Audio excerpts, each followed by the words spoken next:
안녕하십니까, 이진우입니다. 최근에 주식시장이 좋지 않다 보니 상장을 준비하던 기업들이 상장 계획을 취소하거나 연기하는 경우가 늘고 있습니다. 그런데 이렇게 되면 상장을 준비하는 기업 입장에서는 원하는 시기에 자금 조달이 안 되는 문제뿐만 아니라 또 다른 문제도 좀 생긴다는군요. 어떤 문제가 왜 생기는지 들어보겠습니다. 정부가 안심전환 대출이라는 대출 상품을 하반기에 출시할 예정입니다. 이 대출은 변동금리 대출을 받은 고객들에게 비교적 싼 고정금리로 갈아탈 수 있도록 정부가 기회를 주는 건데요. 구체적으로 누가 어떻게 갈아탈 수 있는 건지, 또 어떤 부작용이 있을지 알아보겠습니다. 인도가 밀 수출을 전면 금지하기로 했습니다. 러시아 사태로 밀 가격이 오르는 중에 나오는 소식이라서 앞으로 국제 밀 가격이 더 오르는 게 아니냐는 우려도 함께 나오네요. 이 소식도 챙겨서 들어보겠습니다. 5월 16일 월요일 손에 잡히는 경제 바로 시작합니다.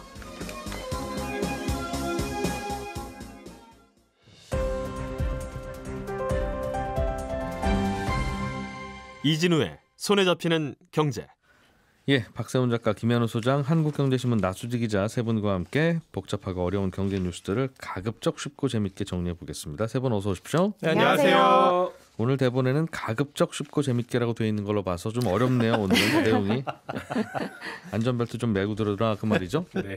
예, 나수지 기자님, 네. 주식시장 상황이 안 좋아지다 보니까 주식시장에 상장을 하려다가 멈칫, 철회, 연기, 취소하는 기업들이 많아지고 있다는 이야기. 네, 올 들어서만 6곳이 상장을 철회했습니다. 1월에 현대 엔지니어링 시작으로 이달 들어서만 3곳이 상장을 철회했는데요. SK 실더스, 테린페이퍼, 원스토어 이렇게 상장을 취소를 했는데 이곳들 모두 기관 투자가들한테 우리 공모주 얼마나 값을 매겨줄지 이거 좀 청약을 받다가 생각보다 시장이 나쁘니까 원하는 만큼 값을 쳐주지 않아서 상장을 없던 일로 하기로 한 겁니다. 아파트로 치면 분양하려다가 자꾸 미분양될 것 같으니까 그냥 내년에 합시다. 뭐 이렇게 한 거죠. 예. 네. 근데 이렇게 상장을 취소하면요, 기업 입장에서 상장할 때 자금 조달 못 받는 거, 그러니까 원하는 시기에 투자를 못 받는 거 말고도 다른 문제가 생깁니다. 그러니까 대표적인 게 이미 받은 투자금도 돌려줘야 될 수도 있다는 건데요. 이게 기업이 상장 직전에 받는 투자를 프리-IPO 투자라고 부릅니다. 예. 상장에 충분할 만큼 어느 정도 좀 규모도 불렸고 또 몇 년 안에 상장할 계획이 있는 기업들이 보통 프리-IPO 투자를 받을 때 받는데 근데 이 투자를 받을 때 이 프리-IPO라는 말 자체가 상장을 전제로 한 것이라서 이때는 보통 투자하는 쪽과 기업이 상장과 관련한 약속을 합니다. 네. 그러니까 몇 년 안에 상장하겠다 이렇게 상장 시기를 못 받고 그 기간 안에 상장을 못하면 돈을 돌려준다든지 이런 조항을 계약서에 넣는 건데요. 근데 뭐 투자하는 입장에서는 그래도 최악의 경우 안전장치를 하나 마련해 줄 수 있으니까 좋고 또 투자 받는 기업 입장에서는 조금 이런저런 약속을 하더라도 이 상장 직전에 기업 가치를 높게 투자를 받아 놓으면 이 나중에 상장할 때도 적어도 요 정도 이상은 몸값을 받을 수 있겠지 뭐 이런 식으로 유리하니까 이런 계약들을 하는 겁니다.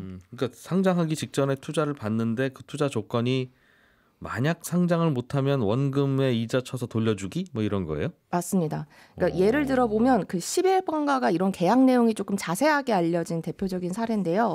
이 11번가가 2018년에 국민연금과 사모펀드로부터 5천억을 투자받으면서 당시 기준으로 5년 뒤, 그러니까 내년인 2023년 9월 30일까지는 상장을 해라.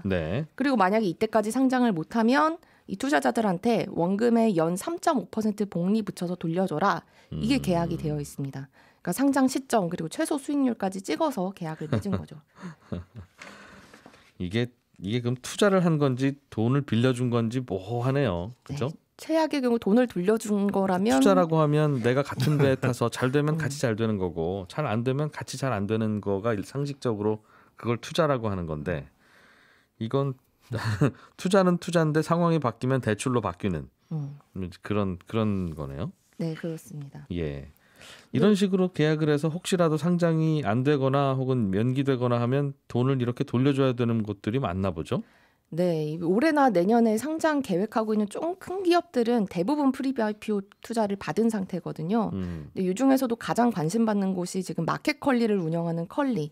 여기가 지난해 프리-IPO 투자를 2,500억 받으면서 기업 가치를 4조 원으로 인정을 받았는데 이 상장할 때 올해 하반기에 상장할 예정인데 이것보다 높은 가치를 인정하지 못하면 상장을 미루거나 아니면 상장을 못하든지 다른 방법을 찾아야 됩니다. 예. 근데 이 회사가 한 번도 영업이익에서 흑자를 기록한 적이 없고 이 적자폭이 줄어드는 게 아니라 오히려 계속 커지는 회사라서 고평가 논란도 항상 따라다닐 수밖에 없다 보니까 근데 지금같이 좀 시장에 얼어붙은 상황에서 상장이 쉽지 않을 거다. 그러니까 4조 원 이상을 받기가 쉽지 않을 거다. 이런 전망이 많고 그렇게 되면 최악의 경우 투자자들이 자금 회수를 요구할 수도 있는 상황입니다. 근데 이제 이런 회사들이 그런 프리-IPO 투자에 그런 조건을 달고 투자를 받은 건지 네. 아닌 건지 그거는 이제 계약서 들여다보기 전에는 모르는 거죠, 바깥에서는. 네, 정확하게 알 수는 없으나 업계에서 프리-IPO 투자를 받을 때는 보통 최근에 대체로 이렇게 한다. 네, 그렇기 때문에 컬리도 그런 가능성이 높은 것이고 근데 이렇게 프리-IPO 투자를 한 일본 기관 투자가들은 이거 상장 보니까 쉽지 않을 것 같으니까 기다리지 말고 그냥 지분을 지금이라도 좀 다른 사람한테 팔자 이런 움직임도 나타나고 있습니다. 뭐 두나무라든지 카카오 모빌리티 이런 것들도 최근에 투자자들이 지분 매각을 이미 했거나 아니면 좀 살 사람을 찾고 있는데 그러니까 지금 장외에서 거래되는 것보다 조금 더 깎아서라도 일단 비상장 주식보다는 좀 현금을 쥐고 있자 이런 분위기들이 감지되고 있습니다. 그럼 하필 이런 때 투자를 좀 받으려고 계획하고 있었던 회사들 중에 네. 자금 여유가 넉넉지 않은 회사들은 잘못하면 부도나겠네요. 네, 그 돈을 돌려줘야 되면 그럴 수도 있고 또 새로 투자를 받으려고 해도 그것 자체도 굉장히 쉽지가 않은 상황입니다. 그러니까 원래 지난해까지만 해도 주식시장이 굉장히 좋고 우리 공모주 투자한다고 하면 따상 되냐 안 되냐 이걸 따질 정도로 상장만 하면 된다 뭐 이런 인식이 크다 보니까 프리-IPO 투자, 그러니까 그 전 단계의 프리-IPO 투자도 굉장히 화랑이었거든요. 올 들어 지난달까지 프리-IPO 투자 금액을 보면 한 3천억 정도 됐는데 이게 작년 같은 기간과 비교하면 절반 가까이 줄어든 겁니다. 곧 상장하는 회사인데도 투자 잘 안 한다는 거죠? 머뭇머뭇하면서. 네. 그리고 우리가 알만한 기업들도 투자를 받는데 애를 먹고 있는데 이 토스를 운영하는 비바 리퍼블리카. 여기가 원래 계획은 다음 달까지 한 1조 원 정도 프리-IPO 투자를 받겠다. 그래서 투자자를 물색하고 있었는데 아직까지 뚜렷하게 드러난 투자자들은 없는 상황이고 또 배터리 기업인 SK온 여기도 원래 계획대로면 지난달까지는 투자를 마무리 지으려고 했거든요. 근데 시장도 나쁘고 또 여기는 배터리에 들어가는 원자재 가격이 오르다 보니까 원가 부담이 커지니까 투자자들이 이거 좀 이렇게 해도 되나 보수적인 조건을 내걸고 있고 그래서 아직까지도 투자를 마무리 못 짓고 있는 상황입니다. 근데 일단 돈은 필요하니까 프리-IPO 받기 전에 증권사들한테 우리 잠깐 2, 3개월 동안 쓰고 돌려줄 테니까 한 1조 정도 빌려달라. 이런 식으로 대출로 잠깐 눈을 돌리기도 한 상황이고요. 그래서 결국 주식시장이 나빠지면서 상장하려는 기업들도 상장 안 되고 그러면서 상장 이전에 투자받아야 되는 기업들의 자금줄까지 막히는 이런 연쇄작용이 일어나고 있는 상황입니다. 그렇군요. 원래 주식시장 내지는 프리-IPO 시장에 거품이 있죠. 왜 없겠어요. 있는데 이제 우리는 좀 거품 좀 있더라도라고 생각하는 이유가 방금 마지막에 말씀해 주셨던 여기에 좀 거품이 있어야 그래야 그래? 이 정도라면 그럼 뭐 지난달에 창업한 이 회사도 뭐 잘하면 투자도 잘 받고 뭐 이렇게 하면 상장도 하고 이거 되겠구나 싶으면 이제 스타트업 아주 초기 스타트업에 투자하는 투자금들도 늘어날 거 아니겠습니까? 네. 그렇죠. 그러면서 창업도 좀 하고 안 그러면 이 경제 성장 안 되는 이 시기에 뭘 하겠냐 이제 하는 그런 논리였는데 저 앞에서부터 차가 막히다 보니까 이제 계속 막 스타트업 시작하시는 분들은 더 이제 투자 받기도 좀 어려워지는 상황이 오겠어요. 분위기가 그렇군요. 알겠습니다. 박 작가님, 쌍용 자동차 인수를 추진하던 에디슨 모터스가 이게 잔금 못 내서 이제 다른 사람한테 팔기로 그렇게 그렇습니다. 했죠. 그런데 KG그룹 일단 다음 임자가 될 강력한 후보가 됐네요. 그렇습니다. 우선 인수권을 획득을 했는데 손을 든 후보가 3팀이 있었거든요. 제가 한번 인수해보겠습니다라고 했던 팀 중에서 KG그룹이 일단 뽑혔습니다. 일단 뽑혔다고 말씀드린 이유는 이번에 진행된 매각 절차가 스토킹 홀스라는 방식이거든요. 이게 뭐냐면 스토킹 홀스가 뭐예요? 스토킹 홀스라는 게 일단 우선 인수권자를 뽑습니다. 조건부로 내가 당신한테 일단 우선 인수권 자격을 줄게요. 라고 계약을 맺습니다. 그러고 나서 공개 매각을 합니다. 공개 매각 절차라는 거는 자 여기 이분보다 더 나은 조건 제시할 분 손 드세요. 들어보세요 하고 손 들면 정말로 더 낫다. 그러면 그 새로 손든 더 좋은 조건을 제시한 쪽이랑 다시 계약을 하는 거고요. 손든 쪽에 조건이 더 나은 게 없는데 라고 하면 우선 인수권 자격을 준 쪽하고 그냥 계약을 해버리는 그런 방식입니다. 그러니까 아직은 계약은 안 하는 거고 그러면 일단은 좀 얘기를 그래도 해보자 그런 네. 정도. 우리랑 계약할 수 있는 기회를 먼저 드릴게요.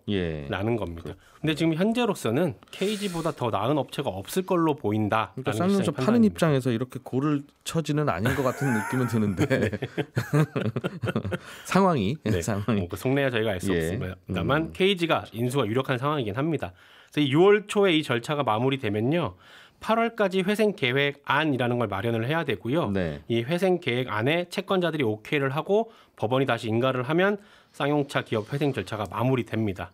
다만 회생 절차 시한이 10월 15일까지라서 시간이 많지는 않습니다. 만약에 이때까지 회생 절차 또 마무리 못하면 이때는 사실상 청산 절차에 돌입할 가능성이 커서요.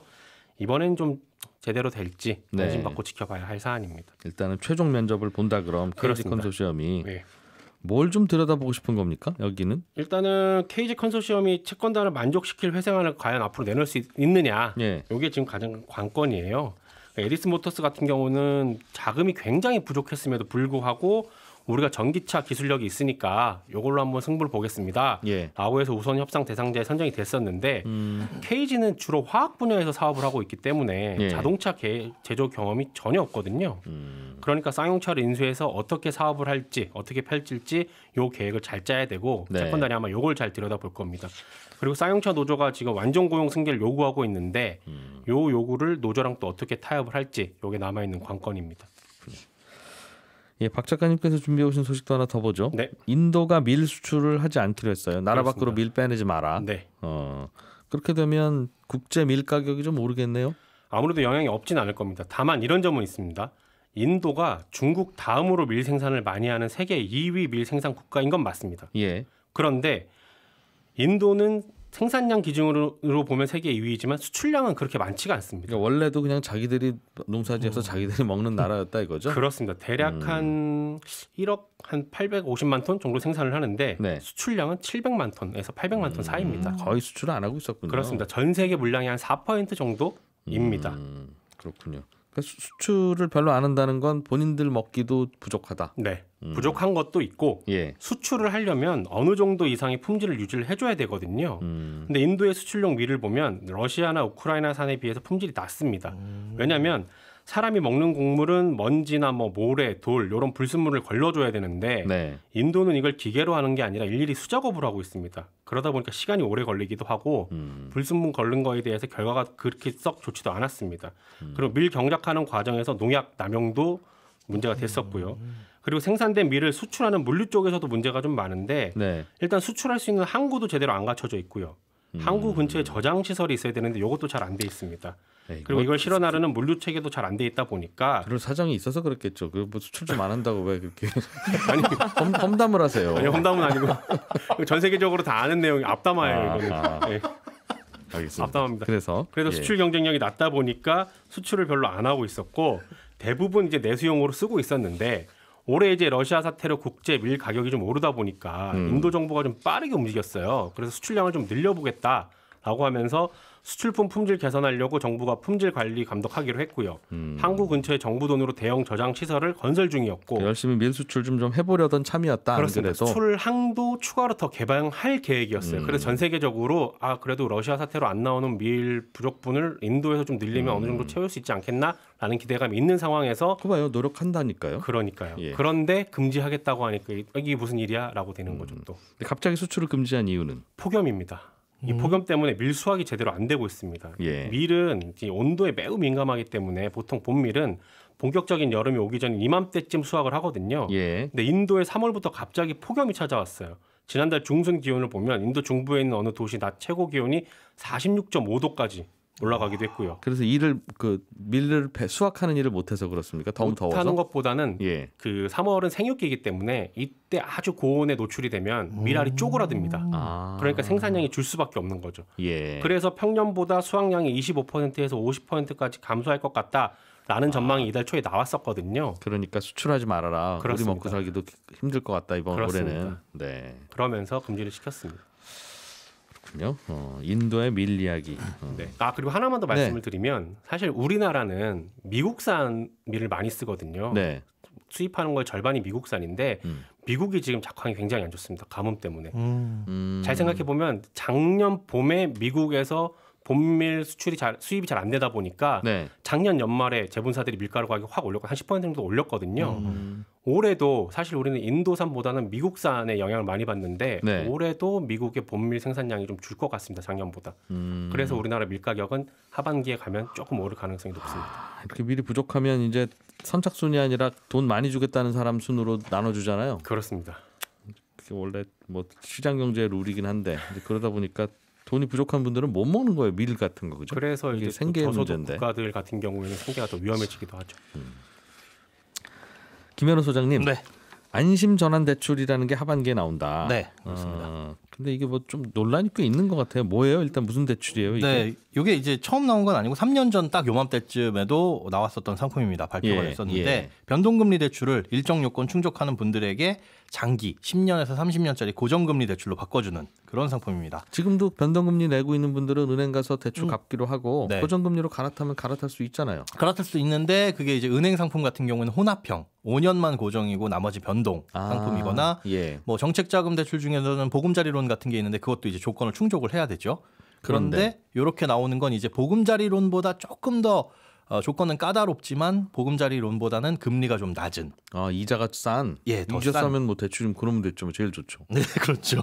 갈아탈 수 있다면 제일 좋은데. 그리고 기간이 긴가 봐요. 변동금리 적용하는 기간이.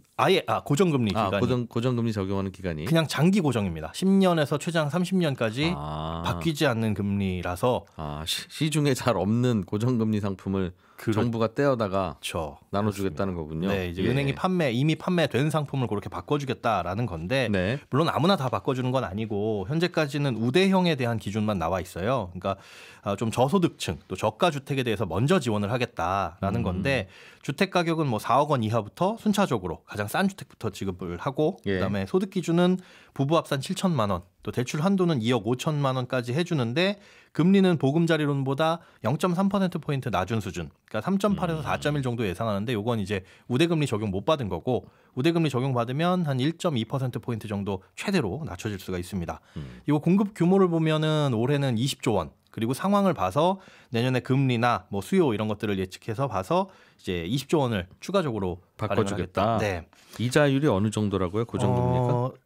3.5에서 한 3.7 정도. 고정금리로? 예, 고정금리로. 여기서 이제 우대금리 적용받으면 한 1%포인트 낮아진다. 2.5? 예, 2.2% 중반에서 3%대 뭐 초반 이렇게도 나올 수가 있을 것으로 2%대 고정금리로 지금 갈아탈 수 있으면 할 수 있다면 좋은 것 같은데요? 그렇죠. 지금 상황으로서는 굉장히 좋은데 이게 3년 전에 나왔을 때도 인기는 많이 끌었었어요. 그때도 공급 규모가 똑같이 20조 원이었는데 74조 원 정도가 신청을 했습니다. 다들 좋아 보이니까. 그렇습니다. 근데 그때는 금리가 굉장히 또 낮았던 상황이었는데 그때 주택 가격을 보면 평균적으로 2억 8천 정도. 그래서 한 2억 1천만 원 정도 주택 가격이신 분들이 대부분 다 가져갔다라고 볼 수가 있는데 뭐 집 싼 순서로 나눠준다면서요? 그렇습니다. 그러다 보니까 이제 싼 가격으로 전국적으로 하는 거다 보니까요. 근데 당시와는 조금 상황이 좀 다른 게 있는데 2019년 5월 딱 3년 전이죠. 그때는 이제 고정금리가 변동금리보다 낮았던 상황이었어요. 굉장히 이례적인 상황이었죠. 금융채 5년물 기준금리 자체도 1.8% 정도. 저금리 시대였죠. 그렇습니다. 코픽스가 이거보다 더 높은 1.85%. 그러니까 변동금리가 높고 고정금리가 낮은 상황에서 그럼에도 이렇게 지원을 해줬던 사람들이 더 많이 갈아탔죠. 10년, 20년, 30년짜리 장기 고정이니까. 그런데 지금은 코픽스보다 이 금융채 5년물 금리가 2배 정도 높거든요. 그러니까 고정금리 받으러 가면 요즘 잘 안 해주죠. 굉장히 비싸죠, 높습니다. 굉장히 비쌉니다. 그래서 새롭게 대출을 받으시러 가시는 분들은 뭐 요즘에 뉴스에 나오는 뭐 7%대 주택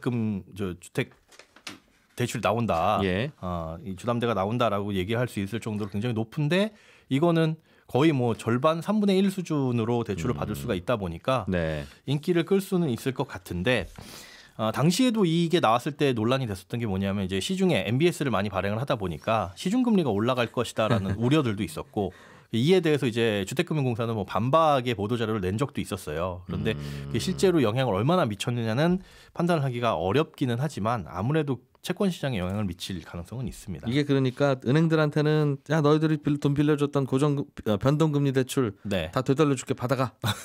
그렇죠. 그런 다음에 정부가 시중에서 싼 고정금리를 어디서 조달해서 그걸로 이제 대출 받은 분들한테 이거 쓰세요 이제 한 거잖아요. 그렇죠. 그러니까 은행들은 입이 이렇게 나오고 그렇죠. 기껏 대출 영업해서 해놨더니 지금 정부가 이러고 있고 많은 돈은 아니지만 고정금리를 어딘가에서 조달해야 되니까 말씀하신 대로 금리가 올라갈 수 있다. 시중금리가. 네. 그 MBS를 발행한 건 또 은행 보고 사라고 하고 응? 은행이 의무적으로 또 사가는 그걸 또 사라고 그런 거예요. 네, 은행이 그렇습니다. 돌려받은 돈으로. 그렇죠. 은행 보고 그러면 변동금리 대출 받은 것 중에 좀 어려운 분들한테는 너희들이 좀 손해 보더라도 네. 손해까지 아니겠지 하면서 싼 값에 고정금리로 바꿔줘라. 결국은 그렇게 옆구리 찌르는 거네요. 네, 돌고 돌아서 그런 셈입니다. 그렇군요.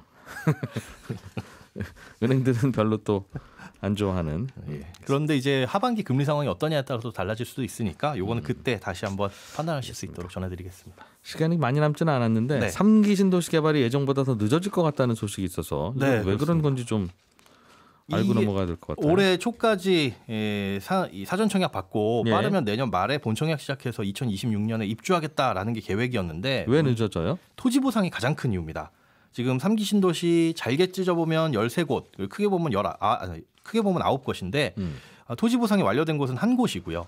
나머지 곳들은 거의 이제 진도가 안 나가는 곳들이 많이 있습니다. 절반 이상이. 보상에는 무슨 룰이 있지 않습니까? 예, 룰이 있는데 그게 룰이 적용받기 좀 애매한 곳들이 있어요. 광명시흥 같은 경우에는 이게 그린벨트로 묶여 있다가 네. 보금자리 주택지구로 조성하기 위해서 해제됐다가 다시 특별 관리지역으로 묶인 거거든요. 이게 무슨 뜻이냐면 그린벨트로 묶여 있으면 보상을 받을 때 양도세 일부 감면이라든가 혜택이 있는데 그렇습니다. 혜택이 있는데 거의 특별관리지역은 그린벨트에 준하는 규제를 받으면서 그런 혜택이 전혀 없어요. 예. 차라리 이걸 풀어주지 말고 그때 당시에 그린벨트로 묶지 그럼. 예, 보금자리 주택 개발 안 했었으면 우리는 제대로 된 보상을 받을 수 있었을 텐데 그게 그린벨트에서 특별관리지역으로 묶이는 바람에 개발은 개발대로 못하고 규제는 규제대로 받고 소유주 입장에서는 억울한 사연이 있다. 그렇습니다. 그런데 이게 조세특례 제한법하고 개발제한구역법이라는 법을 개정해야 되는 상황이라서 예. 요거는 단기간 내에 해결이 좀 어려울 것으로 계속 진도 안 나가고 있다 거기서. 네, 그렇습니다. 알겠습니다. 예, 저는 11시 5분에 이어지는 손에 잡히는 경제 플러스에서 또 한 번 인사드리겠습니다. 잠시 후에 뵐게요. 이진우였습니다. 고맙습니다.